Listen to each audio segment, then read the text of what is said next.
എപ്പിസോഡിലേക്ക് എല്ലാ പ്രേക്ഷകർക്കും സ്വാഗതം. ഗർഭാവസ്ഥയിൽ അമ്മയെ ബാധിക്കുന്ന ചെറിയ പ്രശ്നങ്ങൾ പോലും കുഞ്ഞിനെയും ബാധിക്കാറുണ്ട്. അത് ശാരീരികമായാലും മാനസികമായാലും ഒക്കെ. ഗർഭകാലത്തുണ്ടാകുന്ന വളർച്ചക്കുറവിനെയും അനുബന്ധ പ്രശ്നങ്ങളെയും കുറിച്ചാണ് ഇന്ന് ഡോക്ടർ ക്യൂ ചർച്ച ചെയ്യുന്നത്. ഈ വിഷയത്തെക്കുറിച്ചുള്ള സംശയങ്ങൾക്ക് മറുപടി നൽകാൻ Thiruvananthapuram Pran infertility centre gynaecologist doctor Anupama R നമ്മളോടൊപ്പം ഉണ്ട്. നമസ്കാരം ഡോക്ടർ.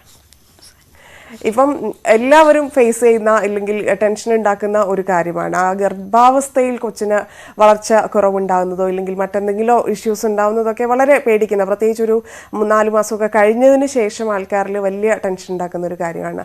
അത്തരത്തിൽ ബുദ്ധിമുട്ടുണ്ടാകുന്നത് കൂടുതലായിട്ടും എങ്ങനെയുള്ള അമ്മമാരിലാണ്, ഇല്ലെങ്കിൽ അതൊരു വലിയ ഡേഞ്ചറസ് ആയിട്ടുള്ള ഒരു കാര്യമാണോ ഈ വളർച്ചക്കുറവ്? സ്കാനിങ് ടൈമിലൊക്കെ നമ്മൾ കണ്ടെത്തുന്ന ഒരു വളർച്ചക്കുറവ്.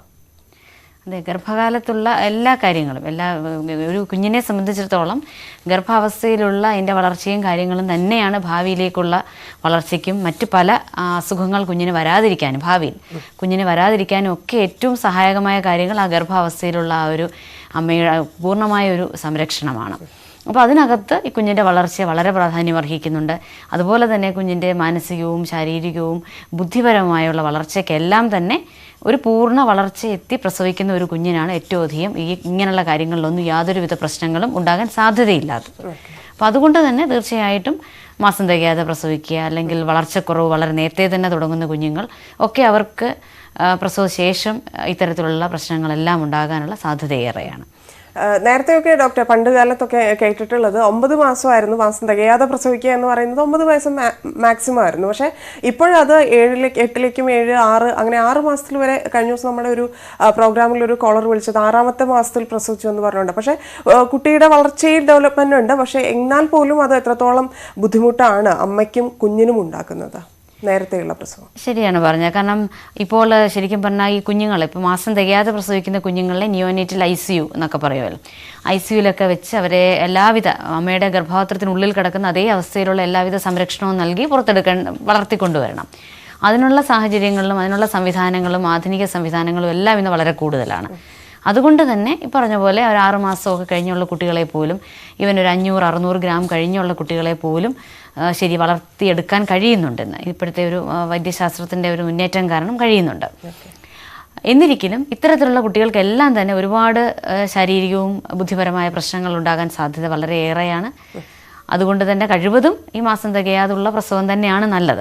പൂർണ്ണ വളർച്ച എത്തുന്നത് തന്നെയാണ് തീർച്ചയായിട്ടും നല്ലത്. ഓക്കെ, ഇത് പൂർണ്ണ വളർച്ച എത്തുന്നതിന് മുമ്പ് എന്തെങ്കിലും കോംപ്ലിക്കേഷൻസ് ഉണ്ടാകുമ്പോൾ ഡോക്ടേഴ്സ് തന്നെ പറയാറുണ്ടോ ഇപ്പം നമുക്ക് നേരത്തെ തന്നെ നോക്കാം എന്നുള്ള തരത്തിൽ? പ്രസവം നേരത്തെ ആകുന്നതിൽ ബുദ്ധിമുട്ടില്ലാത്തൊരു സാഹചര്യം അമ്മയെ ബാധിക്കുന്ന വിഷയമാണെങ്കിലും കുഞ്ഞിനെ ബാധിക്കുന്നതാണെങ്കിലും അങ്ങനെ നോക്കുമ്പോൾ ഏതാണ് മാക്സിമം ആയിട്ട്? ഇപ്പോൾ 1 മാസമാണോ 2 മാസം മുമ്പാണോ? എങ്ങനെയാണ് അത് തീരുമാനിക്കുന്നത്?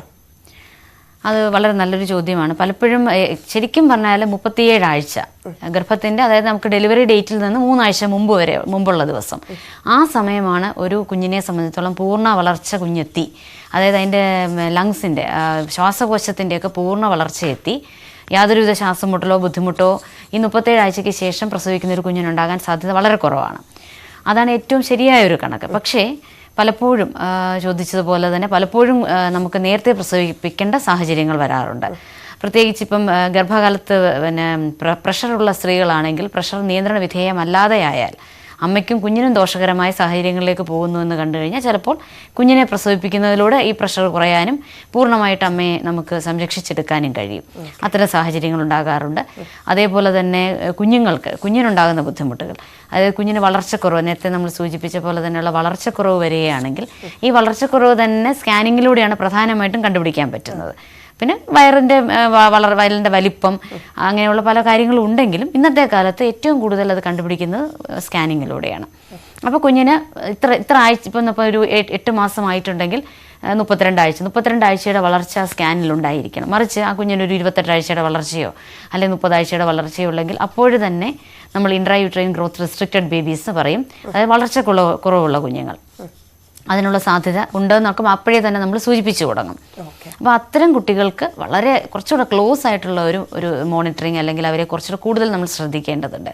കാരണം ഈ വളർച്ചക്കുറവ് വന്ന് തുടങ്ങിക്കഴിഞ്ഞാൽ പലപ്പോഴും നമുക്ക് ഈ വളർച്ചക്കുറവ് വന്നു പോയ കുഞ്ഞുങ്ങളെ കംപ്ലീറ്റ് ആയിട്ട് നമുക്ക് വളർച്ചക്കുറവ് മാറ്റിയെടുക്കാനോ പുറകോട്ട് പിടിക്കാനോ ഒന്നും പറ്റുകയില്ല. പിന്നെ അത് കൂടുതൽ വേഴ്സ് ആവാതെ സൂക്ഷിക്കുക എന്നുള്ളതാണ്. അപ്പോൾ അത്തരം സാഹചര്യങ്ങളിൽ കുഞ്ഞിലേക്കുള്ള രക്തഓട്ടം ഡോപ്ലർ പരിശോധനയിലൂടെ, അതും സ്കാനിങ് പരിശോധനയാണ്, അതിലൂടെ കുഞ്ഞിലേക്കുള്ള രക്തഓട്ടം, കുഞ്ഞിന് ചുറ്റുമുള്ള ദ്രാവകത്തിൻ്റെ അളവ്, അമ്നിയോട്ടിക് ഫ്ലൂയിഡിൻ്റെ അളവ്, ഇങ്ങനെയുള്ള മറ്റു കാര്യങ്ങൾ, കുഞ്ഞിൻ്റെ മൊത്തത്തിലുള്ള ആ ഒരു പിന്നെ അതിൻ്റെ ഒരു പിന്നെ ഫീറ്റൽ സർവൈലൻസ് എന്നൊക്കെ പറയും, കുഞ്ഞിൻ്റെ ഒരു ആരോഗ്യസ്ഥിതി കാര്യങ്ങൾ, ഇതെല്ലാം നമുക്ക് ഈ സ്കാനിങ്ങിലൂടെയും അല്ലാതുള്ള പരിശോധനകളിലൂടെയും നമുക്ക് മനസ്സിലാക്കാൻ പറ്റും. ഇതിൽ നിന്ന് നമുക്കറിയാൻ പറ്റും കുഞ്ഞിന് എന്തെങ്കിലും വളർച്ചക്കുറവോ പ്രശ്നങ്ങളോ ഉണ്ടോ. അതുപോലെ തന്നെ കുഞ്ഞിലേക്കുള്ള രക്തോട്ടം കുറയുന്ന സാഹചര്യങ്ങളുണ്ട്. അത് രക്തോട്ടം കുറയുന്ന സാഹചര്യങ്ങൾ തന്നെ പല പല ലെവലുണ്ട്. അതിൻ്റെ ഒരു പർട്ടിക്കുലർ സ്റ്റേജ് കഴിഞ്ഞ് കഴിഞ്ഞാൽ നീട്ടിക്കൊണ്ടുപോയാൽ കുഞ്ഞിൻ്റെ മരണം സംഭവിക്കാം.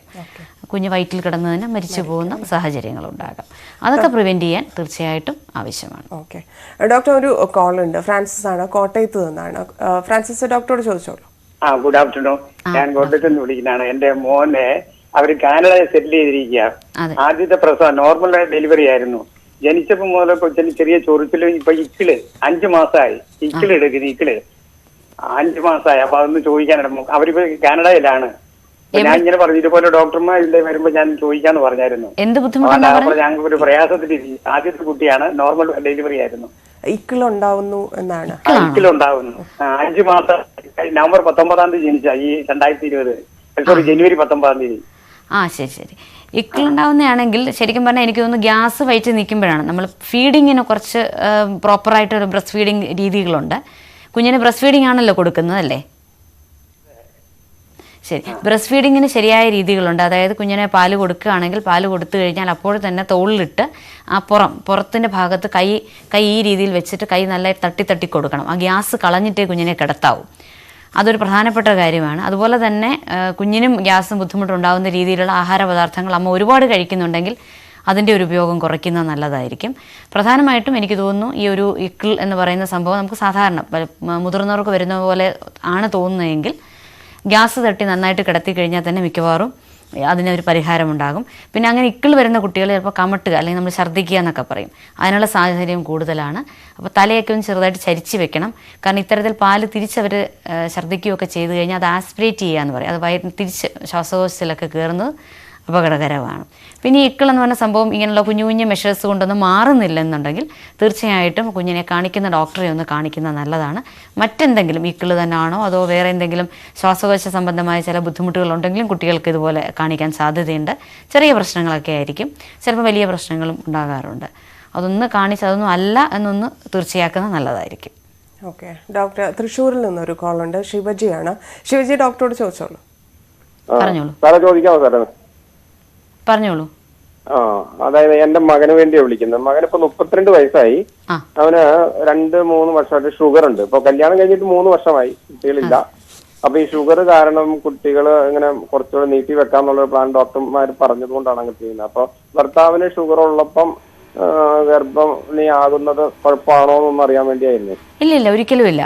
അതൊരു തെറ്റായ ധാരണയാണ്. പിന്നെ വൈഫിനാണ് ഷുഗർ ആണെങ്കിലാണ് നമ്മൾ ഷുഗർ കൺട്രോൾ ചെയ്യണം. ഡയബറ്റീസ് നല്ല കൺട്രോളായിട്ട് സ്ത്രീ ഗർഭിണിയാകാവൂ എന്ന് പറയാറുണ്ട്. അല്ലെങ്കിൽ കുഞ്ഞിന് അംഗവൈകല്യങ്ങൾ ഉണ്ടാകാനുള്ള സാധ്യത ഏറെയാണ്. പക്ഷേ ഹസ്ബൻഡിനാണെന്നുണ്ടെങ്കിൽ ഷുഗർ കൺട്രോൾ ചെയ്യുന്ന എപ്പോഴും നല്ലത് തന്നെയാണ്. പക്ഷേ ഭാര്യ ഗർഭിണിയാകുന്നതിന് അതൊരിക്കലും ഒരു തടസ്സമല്ല. പിന്നെ ആകെയുള്ള പ്രശ്നം ഷുഗർ കൺട്രോൾ ചെയ്തില്ലെങ്കിൽ അവർക്ക് ചിലപ്പോൾ ബന്ധപ്പെടാൻ, ശാരീരിക ബന്ധത്തിൽ ഏർപ്പെടാനുള്ള ബുദ്ധിമുട്ടുകളൊക്കെ ചിലപ്പോൾ വരാം. ലൈംഗിക പ്രശ്നങ്ങളൊക്കെ ചിലപ്പോൾ വരാനുള്ള സാധ്യത ആണുങ്ങൾക്ക് കൂടുതലാണ്. അതുകൊണ്ട് തീർച്ചയായിട്ടും ഷുഗർ കൺട്രോൾ ചെയ്ത് വെക്കണം എന്നുള്ളത് വളരെ അത്യാവശ്യമാണ് എന്നുള്ളതേ ഉള്ളൂ. അല്ലാതെ ഗർഭിണിയാകുന്നതിന് ബുദ്ധിമുട്ടൊന്നുമില്ല. ഓക്കെ ഡോക്ടർ, ഈ അമ്മയാകാൻ തയ്യാറെടുക്കുന്ന ആളുകൾ ഷുഗറിന്റെ കാര്യത്തിൽ, അതുപോലെ തന്നെ തൈറോയിഡ് എത്രത്തോളം പ്രശ്നമാണ് അമ്മമാരിൽ ഉണ്ടാക്കുന്നത്? തൈറോയ്ഡ് ഇതുപോലെ തന്നെ നമ്മൾ തൈറോയ്ഡ് ഉണ്ടെന്ന് പറഞ്ഞ് ഗർഭിണിയാകാതിരിക്കേണ്ട കാര്യമൊന്നുമില്ല. തൈറോയ്ഡ് നിയന്ത്രണ വിധേയമായിരിക്കണം. ഇപ്പോൾ ഹൈപ്പോ തൈറോയിഡിസം എന്ന് പറഞ്ഞു കഴിഞ്ഞാൽ അത് TSHന്റെ വാല്യൂ ഗർഭാവസ്ഥയിൽ 2.5 താഴെയായിരിക്കണം. അതിൽ ഗർഭിണിയാകുന്നതിന് മുമ്പാണെങ്കിൽ ഒരു 5 താഴെയായിരിക്കണം. അത്രയേ ഉള്ളൂ. മറിച്ച് ഹൈപ്പർ തൈറോയിഡിസം ഉണ്ട്. അതായത് തൈറോയ്ഡ് ഹോർമോൺ T3 T4 എന്നൊക്കെ പറഞ്ഞ ഹോർമോൺ ലെവലുകൾ കൂടുന്ന സാഹചര്യം. അത്തരം സാഹചര്യങ്ങളിൽ കുറച്ചുകൂടെ സൂക്ഷിക്കണം. കാരണം ആ അസുഖത്തിന് കഴിക്കുന്ന മരുന്നുകൾ ഗർഭാവസ്ഥയിൽ തുടരുന്ന കുറച്ച് ബുദ്ധിമുട്ടുകളും റിസ്കുകളും കൂടുതലാണ്. ചിലപ്പോൾ കുഞ്ഞിന് ചില ബുദ്ധിമുട്ടുകളൊക്കെ വരാനും സാധ്യതയുണ്ട്. അതുകൊണ്ട് അത്തരം ഹൈപ്പർ തൈറോയിഡിസം ഉള്ള ആളുകൾ കുറച്ചുകൂടെ നല്ല കൺട്രോളായിട്ട് ഗർഭിണിയാവുന്നതായിരിക്കും നല്ലത്. മറിച്ച് ഹൈപ്പോ തൈറോയിഡിസത്തിന് അത്രയും വലിയ റിസ്ക് ഒന്നുമില്ല. ഗർഭാവസ്ഥയിൽ നമുക്ക് ഈ തൈറോയിഡിന്റെ ഗുളിക തുടരാവുന്നതാണ്. ഓക്കെ, ഈ പ്രമേഹം നിയന്ത്രിക്കാൻ പറ്റിയിട്ടില്ലെങ്കിൽ അതൊരു ഗുരുതര പ്രശ്നങ്ങൾ ഉണ്ടാക്കുന്നുണ്ടോ? തീർച്ചയായിട്ടും. പിന്നെ പ്രത്യേകിച്ച് അമ്മയ്ക്ക് ഒരിക്കലും ഡയബറ്റീസിൻ്റെ രോഗം നിയന്ത്രണ വിധേയം തന്നെ ആയിരിക്കണം. അല്ലാണ്ട് അവർക്ക് അത് കൺട്രോൾ ഇല്ലാത്ത സ്ഥിതി, അതായത് ഹീമോഗ്ലോബിൻ A1C എന്നൊക്കെ പറയും, നമ്മളതിൻ്റെ ഒരു മാർക്കറാണത്. അത് എത്രത്തോളം ഉണ്ടെന്ന് നോക്കും. അതൊരു 6.5 അപ്പുറം ആകാനേ പാടില്ല. 5.5 to 6.5 ആണ് നോർമൽ റേഞ്ച് പറയുന്നത്. 5.5 നിന്നാൽ ഏറ്റവും നല്ലത്.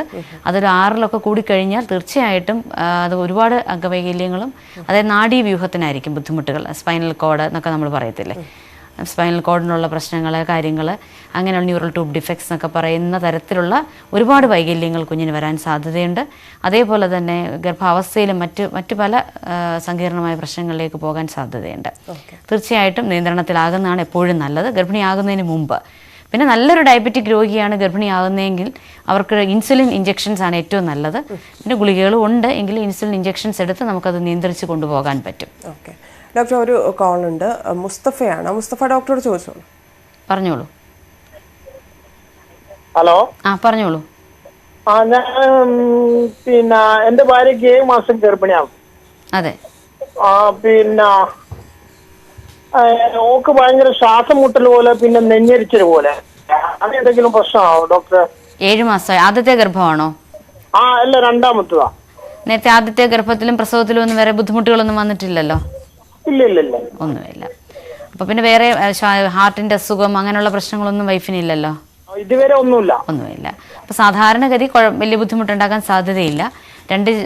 ഒരു പ്രധാന പ്രശ്നമുള്ളത് 7 മാസമൊക്കെ ആകുമ്പോഴത്തേക്ക് വയറ് നന്നായിട്ട് വെച്ച് കഴിയുമ്പോൾ നമ്മുടെ ഈ ശ്വാസകോശത്തിന് തൊട്ട് താഴെയുള്ള ഡയഫ്രം എന്നൊക്കെ പറഞ്ഞ അവയവങ്ങളുണ്ട്, അതിനെയൊക്കെ അമക്കിയിട്ട് കുറച്ചൊരു ശ്വാസം മുട്ടലും വിമിഷ്ടമൊക്കെ സ്ത്രീകൾ പറയാറുണ്ട്. ഈ 7-നും 8-നും ഇടയ്ക്കാണ് അത് ഏറ്റവും കൂടുതൽ സാധാരണയായിട്ട് കാണുന്നത്. വളരെ ചെറിയൊരു റീസൺ അതായിരിക്കും. പിന്നെ ഗ്യാസിൻ്റെ ബുദ്ധിമുട്ടുള്ളവരാണെങ്കിൽ, അസിഡിറ്റി ഒക്കെ ഉണ്ടെന്നുണ്ടെങ്കിൽ ഈ സമയത്ത് അതുകൊണ്ടും ഇതേപോലത്തെ ശ്വാസം മുട്ടലും വിമിഷ്ടമൊക്കെ തോന്നാം. പിന്നെ കുറച്ചൊന്ന് ചാരിയിരിക്കണം, ആഹാരം കഴിച്ച് ഉടനെ തന്നെ എഴുന്നേറ്റ് നടക്കാതൊക്കെ ഇരിക്കണം. അപ്പോൾ ഈ ഗ്യാസും ബുദ്ധിമുട്ടുകളൊക്കെ ഒരുപാട് കുറയും. കുറച്ച് നേരം ഒന്ന് ആഹാരം കഴിച്ച് കുറച്ച് ചവിടുകളൊന്ന് നടന്നിട്ട് എവിടെയെങ്കിലും പോയി കിടക്കുകയൊക്കെ ചെയ്യുന്നതായിരിക്കും നല്ലത്. അതുപോലെ വയറ് നിറച്ചങ്ങ് ആഹാരം കഴിക്കാതിരിക്കുക, കുറച്ചൊരു സ്ഥലമിട്ട് ആഹാരം കഴിച്ച് നിർത്തണം. പിന്നെ വേണമെങ്കിൽ ഒരു 2 മണിക്കൂർ കഴിഞ്ഞ് ഒന്നുകൂടെ കഴിക്കുന്നത് നല്ലതായിരിക്കും. അങ്ങനെയുള്ള കുഞ്ഞു കുഞ്ഞു കാര്യങ്ങൾ ശ്രദ്ധിച്ചു കഴിഞ്ഞാൽ മിക്കവാറും ഈ ഒരു ബുദ്ധിമുട്ട് മാറാൻ സാധ്യതയുണ്ട്. പിന്നെ രക്തക്കുറവുണ്ടോ എന്ന് ശ്രദ്ധിക്കണം. അനീമിയ അല്ലെങ്കിൽ രക്തക്കുറവുണ്ടോ എന്നുള്ളത് ഒന്ന് പരിശോധിക്കുന്നത് നല്ലതായിരിക്കും. അത്തരക്കാർക്കും ഇതുപോലുള്ള ശ്വാസം മുട്ടലും വിമിഷ്ടം വരാൻ സാധ്യത കൂടുതലാണ്. ഇങ്ങനെയുള്ള കാര്യങ്ങൾ ചെയ്തിട്ടൊന്നും മാറുന്നില്ലെങ്കിൽ ഹൃദയ സംബന്ധമായിട്ടോ അല്ലെങ്കിൽ ശ്വാസകോശ സംബന്ധമായിട്ടോ ഉള്ള എന്തെങ്കിലും പ്രശ്നങ്ങളുണ്ടോ എന്ന് ഒന്ന് പരിശോധിക്കുന്നത് നല്ലതാണ്. എക്കോ ടെസ്റ്റ് ഒക്കെ ചെയ്ത് കഴിഞ്ഞാൽ അതൊക്കെ കൃത്യമായിട്ട് മനസ്സിലാക്കാൻ പറ്റും. ഡോക്ടർ, ഈ ഗർഭിണികളിൽ ഉണ്ടാവുന്ന വൈറ്റമിൻ്റെ അഭാവം അത് കുട്ടികളെ എങ്ങനെയാണ് ബാധിക്കുക? ഇപ്പോൾ ഗർഭാവസ്ഥയിൽ എല്ലാ വൈറ്റമിൻസ്, മിനറൽസ് എല്ലാം തന്നെ കൃത്യമായ രീതിയിൽ അമ്മയ്ക്ക് കിട്ടുന്നതാണ് എപ്പോഴും നല്ലത്. കാരണം ഓരോ വൈറ്റമിനും അതിൻ്റെതായ പ്രാധാന്യമുണ്ട്. അതുകൊണ്ട് തന്നെ പ്രത്യേകിച്ച് ഇപ്പം വൈറ്റമിൻ ഡി ഒക്കെ എല്ലായിടത്തും ധാരാളം നോക്കുന്നുണ്ട്. വൈറ്റമിൻ ഡി എന്ന് പറയുന്നത് ശരീരത്തിലെ മിക്കവാറും എല്ലാ അവയവങ്ങളെയും, അതുപോലെ തന്നെ പിന്നെ നമ്മുടെ മസിൽസ് എല്ലാത്തിനും എല്ലുകളെ ഒക്കെ, പ്രധാനമായിട്ട് എല്ലുകളെല്ലാം ബാധിക്കുന്ന ഒരു വൈറ്റമിനാണ്. അത്തരം വൈറ്റമിൻ പഴയ കാലത്തിൻ്റെ അത്രയും നമ്മളിപ്പോൾ വെയിലൊന്നും അധികം കൊള്ളാത്തത് കൊണ്ടും പല കാരണങ്ങൾ കൊണ്ടും വൈറ്റമിൻ്റെ ഒരളവ്, പലപ്പോഴും വൈറ്റമിൻ ഡിയുടെ അളവ് സ്ത്രീകളിൽ വളരെ കുറവായിട്ട് ഇപ്പോൾ കാണുന്നുണ്ട്. അത് കാൽസ്യത്തിനോടൊപ്പം തന്നെ പ്രാധാന്യമുള്ളൊരു വൈറ്റമിനാണ് വൈറ്റമിൻ ഡി. അതേപോലെ തന്നെയാണ് വൈറ്റമിൻ ബി കോംപ്ലക്സ് ഗ്രൂപ്പിലുള്ള വൈറ്റമിൻസും വളരെ അത്യാവശ്യമാണ്. ബ്രെയിനിൻ്റെ വളർച്ചയ്ക്ക്, ഞരമ്പുകളുടെയൊക്കെ പ്രവർത്തനങ്ങൾക്ക്, നമ്മുടെ ആന്തരിക അവയവങ്ങളുടെ പ്രവർത്തനങ്ങൾക്ക് എല്ലാം തന്നെ ആവശ്യമായ ഒന്നാണ് വൈറ്റമിൻ ബി. അതുപോലെ തന്നെ വൈറ്റമിൻ സി പ്രതിരോധശേഷി ഏറ്റവും അധികം കൂട്ടുന്ന വൈറ്റമിനാണ്. അതും വളരെയധികം ആവശ്യമാണ്. അതേപോലെ തന്നെ നമുക്ക് രക്തക്കുറവ് വരാതിരിക്കാനും വൈറ്റമിൻ സിയുടെ അളവ് ശരീരത്തുണ്ടെങ്കിൽ കുറേ കൂടെ അയൺ അബ്സോർബ് ചെയ്യാൻ, അയൺ ശരീരത്തിലേക്ക് കടക്കാനും രക്തക്കുറവ്, അനീമിയ പ്രിവെൻറ്റ് ചെയ്യാനും ഒക്കെ ഒരുപാട് സഹായകമാവും. ഈ ഗർഭിണികളിൽ ഉണ്ടാവുന്ന ഏതെങ്കിലും അണുബാധ അത് എത്രത്തോളം വെല്ലുവിളി ഉണ്ടാക്കുന്നുണ്ട്? കുഞ്ഞുങ്ങളെ ബാധിക്കുന്നതാണോ അത്? തീർച്ചയായിട്ടും എല്ലാ തരത്തിലുള്ള അണുബാധകളും ദോഷകരമാണ്. ഇപ്പോൾ വൈറൽ ഇൻഫെക്ഷൻസ് ആണെങ്കിൽ തന്നെ, ആദ്യ മാസങ്ങളിലുള്ള വൈറൽ ഇൻഫെക്ഷൻസ് ആണെങ്കിൽ ഗർഭഛിദ്രം അല്ലെങ്കിൽ അബോർഷൻ ഉണ്ടാക്കാനുള്ള സാധ്യത കൂടുതലാണ്. അതുപോലെ തന്നെ പിന്നീട് അങ്ങോട്ട് വരുമ്പോൾ ഇപ്പം യോനിക്കുള്ളിൽ വരുന്ന ഇൻഫെക്ഷൻസ്, അതിപ്പം ബാക്ടീരിയലായാലും വൈറസ് കൊണ്ടുള്ള ഇൻഫെക്ഷൻ ആയാലും ഏത് രീതിയിലായാലും, പ്രത്യേകിച്ചും ബാക്ടീരിയയിലാണ് വരുന്നത്, ഉള്ളിലുള്ള ഇൻഫെക്ഷൻസ് വരികയാണെങ്കിൽ തീർച്ചയായിട്ടും മാസം തികയാതെ പ്രസവിക്കാനും മാസം തികയാതെ വെള്ളം പോവുക അങ്ങനെയൊക്കെയുള്ള പ്രശ്നങ്ങൾക്കുള്ള സാധ്യത കൂടുതലാണ്. അതേപോലെ തന്നെ മൂത്രത്തിൽ ഉള്ള ഇൻഫെക്ഷൻസും മാസം തികയാതെ പെയിൻ വരാനും പ്രസവിക്കാനുമുള്ള സാധ്യത കൂടുതലുണ്ടാക്കാറുണ്ട്. ഓക്കെ ഡോക്ടർ, ഈ കുഞ്ഞിൻ്റെ വളർച്ചയിൽ ഭക്ഷണത്തിനുള്ള അമ്മമാർ കഴിക്കുന്ന ഭക്ഷണത്തിലുള്ള പങ്ക് എത്രത്തോളമാണ്? ഏത് തരത്തിലായിരിക്കണം ഭക്ഷണ രീതി? എന്തൊക്കെ പ്രധാനമായി ഉൾപ്പെടുത്തണം? തീർച്ചയായിട്ടും എല്ലാം അടങ്ങിയ ആഹാരം, സമീകൃത ആഹാരം നമ്മൾ പറയുമല്ലോ, ഒരു കംപ്ലീറ്റ് ബാലൻസ്ഡ് ഡയറ്റാണ് തീർച്ചയായിട്ടും ഗർഭിണികൾക്ക് നല്ലത്. അതിപ്പം നമുക്ക് ഏറ്റവും കൂടുതൽ പഴങ്ങളും പച്ചക്കറികളും ധാരാളം അടങ്ങിയ ആഹാരം കഴിക്കണം തീർച്ചയായിട്ടും. അപ്പോൾ രോഗപ്രതിരോധ ശേഷി കിട്ടാനും ഒക്കെ അത് സഹായകമാവും. ഇലക്കറികളൊക്കെ കഴിക്കുന്നത് നല്ലതാണ്. അപ്പം രക്തത്തിന് മറ്റേ നമ്മുടെ ഫോളിക് ആസിഡിൻ്റെയൊക്കെ കുറവ് അല്ലെങ്കിൽ അനീമിയയുടെ ഒന്നും പ്രശ്നങ്ങൾ വരാതിരിക്കും. അതേപോലെ തന്നെയാണ് പയർ അതുപോലുള്ള ധാന്യങ്ങൾ നല്ലതായിട്ട് കഴിക്കുന്നത് നല്ലതാണ്. പ്രത്യേകിച്ച് കുഞ്ഞിൻ്റെ വളർച്ചയ്ക്കും വെയിറ്റ് വെക്കാനും തൂക്കം വെക്കാനും ഒക്കെ സഹായിക്കുന്ന ഒന്നാണ് പയർവർഗ്ഗങ്ങളെല്ലാം തന്നെ. നോൺ വെജിറ്റേറിയൻ കഴിക്കുന്നവരാണെങ്കിൽ നോൺ വെജിറ്റേറിയൻ നല്ലതായിട്ട് കഴിക്കുന്നത് നല്ലതാണ്. കഴിക്കാത്ത ആളുകളാണെങ്കിൽ അതിന് തക്കവണ്ണം ധാന്യങ്ങൾ നല്ലതായിട്ട് കഴിക്കണം. അതുപോലെ പാൽ ഉൽപ്പന്നങ്ങളും നല്ലതാണ്. കാൽസ്യം ഒക്കെ ശരീരത്തിൽ ധാരാളം ചെല്ലാൻ അത് സഹായകമാവും. ഓക്കെ ഡോക്ടർ, ഒരു കോൾ ഉണ്ട്. എലിസബത്ത് ആണ്. എലിസബത്ത് ഡോക്ടറോട് ചോദിച്ചോളൂ സംശയം. Good afternoon doctor. എനിക്കൊരു ഡൗട്ട് ഉണ്ടായിരുന്നു, അതിനുവേണ്ടിയാ വിളിച്ചത്. പറഞ്ഞോളൂ ഡോക്ടർ. ഈ ഹസ്ബൻഡിന് തൈറോയിഡ് ഉണ്ടെങ്കിൽ, തൈറോയിഡിന്റെ TSH കൂടുതലാണെങ്കിൽ കുട്ടിക്ക് എന്തെങ്കിലും അതിൻ്റെതായ പ്രശ്നങ്ങൾ ഉണ്ടാവും? അതായത് കൺട്രോൾ ചെയ്തില്ല എങ്കിൽ, കൺട്രോൾ ചെയ്യാതെ ഗർഭിണിയായി കഴിഞ്ഞാൽ കുട്ടിക്ക് എന്തെങ്കിലും അതിന്റെ തകരാറുകൾ ഉണ്ടാവുമോ? സാധാരണഗതിയിലില്ല. അത് അമ്മയ്ക്കാണെങ്കിൽ അത് കൂടുതൽ കുഞ്ഞിനെ ബാധിക്കും, അച്ഛനാണെങ്കിൽ കൂടുതൽ ബാധിക്കത്തില്ല. പക്ഷേ ചിലപ്പോൾ ഈ പറഞ്ഞ വലച്ചനോ അമ്മയ്ക്കോ തൈറോയിഡിൻ്റെ പ്രശ്നങ്ങളുണ്ടെങ്കിൽ കുഞ്ഞിന് ചിലപ്പോൾ ജന്മനാ തന്നെ തൈറോയിഡിൻ്റെ രോഗങ്ങളുടെ ലക്ഷണങ്ങളോ അല്ലെങ്കിൽ പിന്നീട് ജനിച്ച് കുറച്ച് കഴിഞ്ഞോ തൈറോയിഡിൻ്റെ വേരിയേഷൻസ് വരാൻ സാധ്യതയുണ്ട് എന്നുള്ളതേ ഉള്ളൂ. അല്ലാതെ അച്ഛന് തൈറോയിഡ് ഹോർമോൺ പ്രശ്നം ഉണ്ടായിട്ട് കുഞ്ഞിന് വരണമെന്നൊന്നുമില്ല. ഓക്കെ ഡോക്ടർ, ഈ മാസം തികയാതെ പ്രസവിക്കുന്ന കുഞ്ഞുങ്ങളിൽ ഉണ്ടാകുന്ന സാധാരണ കണ്ടുവരുന്ന ശാരീരികമായി ഉണ്ടാകുന്ന പ്രശ്നങ്ങൾ എന്തൊക്കെയാണ്? ചിലർക്ക് ഈ മുച്ചുണ്ട്, മുറിനാക്ക്, അങ്ങനെയുള്ള ചില കാര്യങ്ങളും പ്ലസ് അവരുടെ ബോഡിയിലുള്ള ചില അവയവങ്ങൾക്ക് പ്രശ്നങ്ങൾ അങ്ങനെയൊക്കെ ഉണ്ടാവാറുണ്ട്. അത് ഏതൊക്കെയാണ്? മിക്കവാറും കുഞ്ഞിൻ്റെ ഒരു വളർച്ചയെല്ലാം, അതായത് അവയവങ്ങളുടെ വളർച്ചകളെല്ലാം ഒരു 5-5.5 മാസത്തിനുള്ളിലെല്ലാം കഴിയും. പൂർണ്ണമായി എല്ലാ അവയവങ്ങളും വളർന്നു കഴിയും. പക്ഷെ എന്നിരിക്കലും ഈ തലയോട്ടിയുടെയൊക്കെ ഷേപ്പ് ചിലപ്പോൾ വ്യത്യസ്തമായി വരാറുണ്ട് ഈ മാസം തികയാതെ പ്രസവിക്കുന്ന കുഞ്ഞുങ്ങളിൽ. പ്രത്യേകിച്ച് ഫോർഹെഡിൻ്റെയൊക്കെ ഷേപ്പൊക്കെ ഡിഫറെൻ്റ് ആയിട്ട് വരാറുണ്ട്. അപ്പോൾ മൊത്തത്തിൽ ഫേസിനൊക്കെ ചില വ്യത്യാസങ്ങൾ വരാം. അതേപോലെ പിന്നെ അവയവങ്ങൾ, മിക്കവാറും ആന്തരിക അവയവങ്ങളെല്ലാം തന്നെ പൂർണ്ണമായി ആയിക്കഴിയുമെങ്കിലും ലങ്സിൻ്റെ ഫങ്ഷൻ പൂർണ്ണമാവത്തില്ല. ലങ്സിൻ്റെ മെച്യൂരിറ്റി പൂർണ്ണമാവണമെങ്കിൽ ഏകദേശം ഒരു 37 ആഴ്ചയാകുമ്പോഴാണ് കുഞ്ഞുങ്ങളുടെ ശ്വാസകോശത്തിൻ്റെ മെച്യൂരിറ്റി പൂർണ്ണമാവുന്നത്. അത് പിന്നീട് ബുദ്ധിമുട്ടുണ്ടാകും.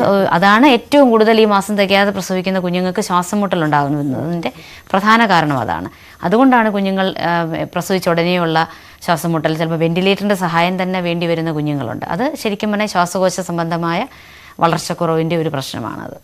ഓക്കെ, അതുപോലെ മാനസികമായിട്ടുള്ള പ്രശ്നങ്ങൾ ഉണ്ടാവാറുണ്ടോ അങ്ങനെയുള്ള കുട്ടികളിലും പ്രസവത്തിന് ശേഷം അമ്മമാരിലുണ്ടാകുന്ന മറ്റ് റീസൺസ് ആയിരിക്കും. പക്ഷെ കുഞ്ഞുങ്ങളിൽ പലപ്പോഴും ഈ പല പഠനങ്ങളും കാണിച്ചിട്ടുള്ളത് ഈ മാസം തികയാതെ പ്രസവിക്കുന്ന കുഞ്ഞുങ്ങളിൽ ഈ ലേണിംഗ് ഡിസബിലിറ്റീസ്, പഠന വൈകല്യങ്ങൾ ഉണ്ടാകാനുള്ള സാധ്യതകളുണ്ട്. അതുപോലെ attention deficit hyper active disorder എന്നൊക്കെ പറയും. അങ്ങനെയുള്ള ചില, അതായത് കുറേ ഈ ഉണ്ടല്ലോ നമ്മുടെ യൂഷ്വൽ കുസൃതി അല്ലാതുള്ള കുറേ പ്രശ്നങ്ങൾ കുഞ്ഞുങ്ങൾ കാണിക്കും. അത്തരത്തിലുള്ള കുറേ പ്രശ്നങ്ങൾ, ഹൈപ്പർ ആക്റ്റീവായിട്ടുള്ള കുട്ടികൾ, അത് വേറൊരു രീതിയാണ്. വെറും ഒരു ഹൈപ്പർ ആക്റ്റീവ് അല്ല, വേറൊരു രീതിയിലുള്ള ADHD എന്നൊക്കെ പറഞ്ഞുള്ള ചില കണ്ടീഷൻസ് കുറച്ചുകൂടെ കൂടുതൽ. ട്രീറ്റ്മെന്റ് ഉണ്ടോ ഡോക്ടർ, അല്ലെങ്കിൽ എന്തെങ്കിലും ട്രെയിനിങ്ങിലൂടെയോ? മെയിൻലി അവർക്ക് ഈ ട്രെയിനിങ് ആണ്. മെയിൻലി അവർക്കൊരു നല്ലൊരു ഡെലിവറി കഴിഞ്ഞിട്ട് ഇങ്ങനെ കാണിക്കുന്ന കുഞ്ഞുങ്ങൾക്ക് ശരിക്കും ചൈൽഡ് ഡെവലപ്മെന്റൽ ക്ലിനിക്സിലൊക്കെ കാണിച്ച് ട്രെയിനിങ് കൊടുക്കാറുണ്ട്. അതുപോലെ തന്നെ അവരുടെ ഈ നമ്മുടെ കുഞ്ഞുങ്ങളുടെ വളർച്ചയുടെ തോതുകളില്ലേ, കമന്ന് വീഴുക, നടക്കുക, ഇരിക്കുക, ഇത്തരം കാര്യങ്ങളെല്ലാം ഡിലേഡ് മൈൽ സ്റ്റോൺസ് എന്ന് പറയും. അതിനൊക്കെയുള്ള സാധ്യത ഈ മാസം തികയാത്ത കുഞ്ഞുങ്ങൾക്ക് വളരെ കൂടുതലാണ്. അവർക്ക് കുറച്ചുകൂടെ സമയം കൊടുക്കും. ഈ കുഞ്ഞുങ്ങളെക്കാൾ, മാസം തികഞ്ഞ കുഞ്ഞുങ്ങളെക്കാൾ കുറച്ചുകൂടെ കൂടുതൽ സമയം അവർക്ക് കൊടുക്കാറുണ്ട് ഈ മൈൽ സ്റ്റോൺസ് ഒക്കെ അച്ചീവ് ചെയ്യാൻ. എന്നാൽ പോലും അവർക്ക് കുറച്ചുകൂടെ അതിൻ്റെ മൈൽ സ്റ്റോൺസിൻ്റെ പ്രശ്നങ്ങൾ പലതും ഉണ്ടാകാൻ സാധ്യതയുണ്ട്. ചില കുട്ടികൾക്ക് ബുദ്ധിക്ക് ഈ പറഞ്ഞ പോലെ ഒരു സബ്നോർമൽ ഇൻ്റലിജൻസ്, അങ്ങനെ ബുദ്ധി ഇല്ലായ്മേനേക്കാൾ ഒരു ബുദ്ധി വളർച്ച കുറച്ച് പുറകോട്ടാകാനുള്ള സാധ്യതകൾ. പിന്നെ അമിതവണ്ണം, അത് ചില പഠനങ്ങളിലൊക്കെ കാണിക്കുന്നുണ്ട്.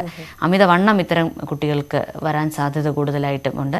അതുപോലെ തന്നെ ദീർഘനാൾ ഈ NICU അങ്ങനെയൊക്കെയുള്ള കെയർ എല്ലാം കഴിഞ്ഞ് വരുമ്പോൾ ഇത്തരത്തിലുള്ള പ്രശ്നങ്ങൾ ഇങ്ങനെ അതുപോലെ കണ്ണിനാണ് ഏറ്റവും കൂടുതൽ ബാധിക്കുന്നത്. റെറ്റിനോപ്പതി ഓഫ് മെച്യൂരിറ്റി എന്ന് പറയും. അത് കണ്ണിൻ്റെ ഒരു മെച്യൂരിറ്റി പറഞ്ഞ പോലെ പൂർണ്ണമാകാതെ കാഴ്ചയും അതുപോലുള്ള അനുബന്ധ പ്രശ്നങ്ങളിലേക്ക് പോകാനുള്ള സാധ്യത കൂടുതലാണ്. ഹിയറിങ്ങും അതുപോലെ തന്നെ ചില പ്രശ്നങ്ങൾ വരാം. ഹിയറിംഗ് ഒക്കെ ടെസ്റ്റ് ചെയ്യും യൂഷ്വലി ഡിസ്ചാർജ് ചെയ്യുന്നതിന് മുമ്പ്. അത് മാസം തികഞ്ഞ കുട്ടികൾക്കെല്ലാം ഇപ്പം നോക്കുന്നുണ്ട്. എങ്കിലും ഈ തികയാത്ത കുട്ടികൾക്ക് അത്തരം പ്രശ്നങ്ങൾ വളരെ സാധ്യത കൂടുതലായിട്ട് കാണാറുണ്ട്. ഓക്കെ ഡോക്ടർ, ഒരു കോളിലേക്ക് ഇവിടെ പോകാം. എറണാകുളത്ത് നിന്നാണ് കൃഷ്ണ ഡോക്ടറോട് ചോദിച്ചോളൂ. Hello doctor. അതെ, ഹലോ. എനിക്ക് ഫസ്റ്റ് പ്രഗ്നൻസി ആയിരുന്നു. അപ്പം എയർലി IUGR ആയിരുന്നു. അപ്പൊ 28 വീക്കിൽ വെച്ചിട്ട് നമ്മള് പെയിൻ വരുത്തി ലേബർ നടന്നു. പക്ഷെ കുട്ടി സ്റ്റിൽ ബർത്ത് ആയിപ്പോയി. അപ്പൊ ഇനിയിപ്പോ സെക്കൻഡ് ഇത് വരുമ്പോ നമ്മൾ എന്താ ശ്രദ്ധിക്കേണ്ടത് ഇങ്ങനെ വരാതിരിക്കാന്? ഓക്കെ, അന്നേരം പ്രഷറോ വല്ലതും ഉണ്ടായിരുന്നോ? ഹൈ പ്രഷർ വേരിയേഷൻ ആയിരുന്നു. പ്രഷർ കൂടുതലായിരുന്നു. ഓക്കെ, അപ്പൊ ആ BP ഹൈ ആയതുകൊണ്ട് റിലേറ്റഡ് ആയിട്ട് വന്ന ഒരു വളർച്ചക്കുറവാണ്. അതെ, അതുപോലെ അതിൽ നിന്ന് വന്ന വളർച്ചക്കുറവാണ്. അതിനോടനുബന്ധിച്ച് ചിലപ്പോൾ രക്തോട്ട സംബന്ധമായ പ്രശ്നങ്ങളോ എന്തെങ്കിലുമൊക്കെ ഉണ്ടായിരുന്നായിരിക്കും. അതുകൊണ്ടാണ് സ്റ്റിൽ ബർത്ത് ആയത്. തീരെ നിവൃത്തിയില്ലാത്തൊരു സാഹചര്യത്തിലായിരിക്കും മിക്കവാറും പ്രസവം നടന്നിരിക്കുന്നത്. അപ്പോൾ തീർച്ചയായിട്ടും ഇനിയും സാധാരണഗതിയിൽ പ്രഷർ രണ്ടാമത്തെയോ അല്ലെങ്കിൽ മൂന്നാമത്തെയോ ഗർഭത്തിലൊക്കെ വരാനുള്ള സാധ്യത വളരെ കുറവാണ്. എങ്കിലും അമിതവണ്ണം വല്ലതും ഉള്ള ആളാണെങ്കിൽ വണ്ണം ഒന്ന് കുറയ്ക്കുന്നത് നല്ലതായിരിക്കും. അതേപോലെ തന്നെ പ്രഷർ അങ്ങനെയുള്ള കാര്യങ്ങളെല്ലാം തന്നെ ഒരു ഫുൾ ചെക്കപ്പ് ചെയ്യണം. പ്രഷറിന് മറ്റു പല റീസൺസും ഉണ്ടാകാം. അപ്പോൾ അത്തരത്തിലുള്ള എന്തെങ്കിലും പ്രശ്നങ്ങൾ, എന്തെങ്കിലും രക്തസംബന്ധമായ മറ്റു പ്രശ്നങ്ങൾ എന്തെങ്കിലും ഉണ്ടോ എന്നുള്ളത് കംപ്ലീറ്റ് ആയിട്ടൊരു ചെക്കപ്പ് ചെയ്ത് അടുത്തൊരു ഗർഭം തയ്യാറെടുക്കുന്നത് നല്ലതായിരിക്കും. ഗർഭാവസ്ഥയിൽ ആദ്യമേ തന്നെ നേരത്തെ നമ്മൾ പറഞ്ഞ പോലെ നല്ല ആഹാരം കഴിക്കുക, പ്രോട്ടീൻ അടങ്ങിയ ആഹാരം കൂടുതൽ കഴിക്കുക, അതുപോലെ കുഞ്ഞിനെ ഇത്തരത്തിലുള്ള പ്രഷറൊക്കെ വരാതിരിക്കാനുള്ള എക്കോസ്പിരിൻ പോലുള്ള ഗുളികകളൊക്കെ ഒരു 3 മാസം ആകുമ്പോഴേ തന്നെ ഡോക്ടർമാർ തുടങ്ങാറുണ്ട്. അതൊക്കെ നേരത്തെ തുടങ്ങുന്നത് നല്ലതായിരിക്കും. അപ്പം അതുപോലെ തന്നെ കാൽസ്യം ഒക്കെ തന്നെ കുറച്ചുകൂടെ ഹയർ ഡോസിൽ നിങ്ങൾക്ക് തരുന്നത് നല്ലതാണ്. അതൊക്കെ കുറച്ച് നേരത്തെ എടുത്ത് തുടങ്ങിക്കഴിഞ്ഞാൽ ചിലപ്പോൾ ഒരു പരിധി വരെ നമുക്ക് ഈ പ്രഷർ അല്ലെങ്കിൽ അനുബന്ധ വളർച്ചക്കുറവ് പ്രശ്നങ്ങൾ നമുക്ക് ഒന്ന് ഒഴിവാക്കാൻ സഹായകമാകും. അതേപോലെ തന്നെ ഗർഭമായാൽ തന്നെ 3 മാസമാകുമ്പോൾ ഉള്ള സ്കാനിങ്ങിലൂടെ തന്നെ വീണ്ടും നിങ്ങൾക്ക് ഇതേപോലുള്ള പ്രഷറിൻ്റെ പ്രശ്നങ്ങൾ വരാൻ സാധ്യതയുണ്ടോ എന്ന് നേരത്തെ മനസ്സിലാക്കാൻ പറ്റും. കുറച്ചുകൂടെ കൂടുതൽ മുൻകരുതലുകൾ അപ്പത്തൊട്ട് തന്നെ എടുത്തു തുടങ്ങാൻ പറ്റുന്നത് നല്ലതായിരിക്കും. പിന്നെ പോളിസിസ്റ്റിക് ഓവറി പോലെയുള്ള രോഗങ്ങളോ എന്തെങ്കിലും ഉള്ളവരാണെങ്കിലും വീണ്ടും ഇത്തരം പ്രശ്നങ്ങൾ വരാനുള്ള സാധ്യത കുറച്ചുകൂടെ കൂടുതലാണ്. അപ്പോൾ അത്തരത്തിലുള്ള പ്രശ്നങ്ങളുള്ളവരും അമിതവണ്ണം ഉണ്ടെങ്കിൽ അമിതവണ്ണവും കൂടെ നിയന്ത്രിക്കുന്നത് നല്ലതാണ്. പൊതുവെ ആഹാരം ഒരുപാട് ഉപ്പും ഒരുപാട് കൊഴുപ്പുമുള്ള ആഹാരം പൊതുവെ ഒന്ന് കുറയ്ക്കുന്നത് നല്ലതായിരിക്കും. അത് ഗർഭാവസ്ഥയ്ക്ക് മുമ്പുള്ള പ്രഷർ പ്രിവെൻറ്റ് ചെയ്യാനും ഒക്കെ അത് സഹായിക്കുന്നതായിരുന്നു. ഓക്കെ, മറ്റൊരു വളരെ വിഷമകരമായിട്ട് എല്ലാവരും പേടിക്കുന്ന ഒരു കാര്യം, ഇപ്പം ഗർഭാവസ്ഥയിൽ തന്നെ കുഞ്ഞ് മരിച്ചു പോവുക എന്നുള്ളതാണ്. ആ സ്റ്റേജിലേക്ക് എത്തുന്നത് എന്തൊക്കെ കാരണങ്ങൾ കൊണ്ടാണ് ഡോക്ടർ അങ്ങനെ സംഭവിക്കുന്നത്? അതും മാസം തികഞ്ഞിട്ടുണ്ടാവുന്നതും മാസം തികയുന്നതിന് മുമ്പ് സംഭവിക്കുന്നതും തമ്മിൽ വലിയ വ്യത്യാസം. ഒരേ കാരണങ്ങൾ കൊണ്ടാണോ അങ്ങനെ ഉണ്ടാവുന്നത്? അമ്മമാർ എത്രത്തോളം ശ്രദ്ധിക്കേണ്ടതുണ്ട്? കാരണം മാസം തികയുന്നതിന് മുമ്പുള്ളതും തികഞ്ഞു കഴിഞ്ഞുള്ളതും എല്ലാം പല പല കാരണങ്ങൾ കൊണ്ടാണ്. പ്രധാനമായിട്ട് നമ്മൾ ശരിക്കും പറഞ്ഞാൽ ഒരു അൺഎക്സ്പ്ലെയിൻഡ് ഒരു IUD ഒരു ഇൻട്രൈട്രൈൻ ഡെത്ത് എന്നതിന് പറയുന്നത്. അങ്ങനെ വരുന്നത് ഏറ്റവും പ്രധാന കാരണം പലപ്പോഴും ഡയബറ്റിസ് ആണ്.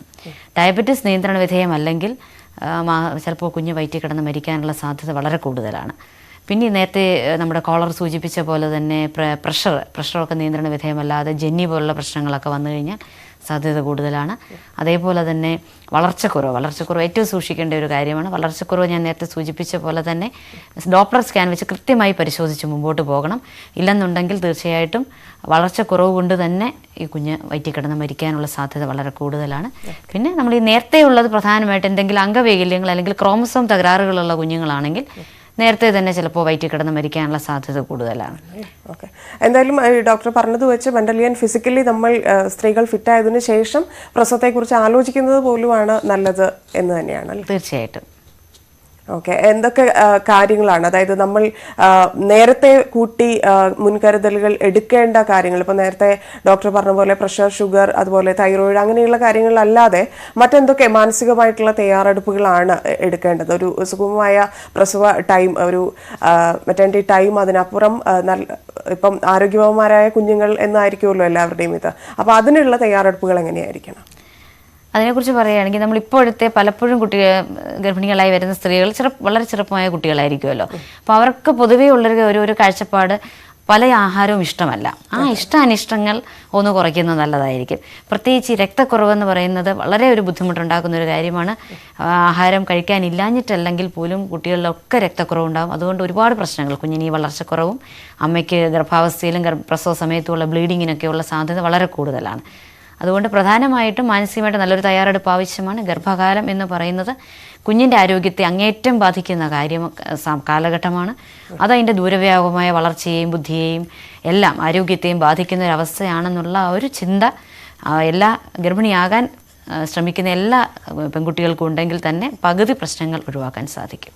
ഓക്കെ, വളരെ നന്ദി ഡോക്ടർ വന്നതിനും ഞങ്ങളോട് സംസാരിച്ചതിനും കോൾസിന് മറുപടി നൽകിയതിനും താങ്ക് യു. ഡോക്ടർ ക്യൂവിൽ വീണ്ടും മറ്റൊരു ദിവസം കാണാം. നമസ്കാരം.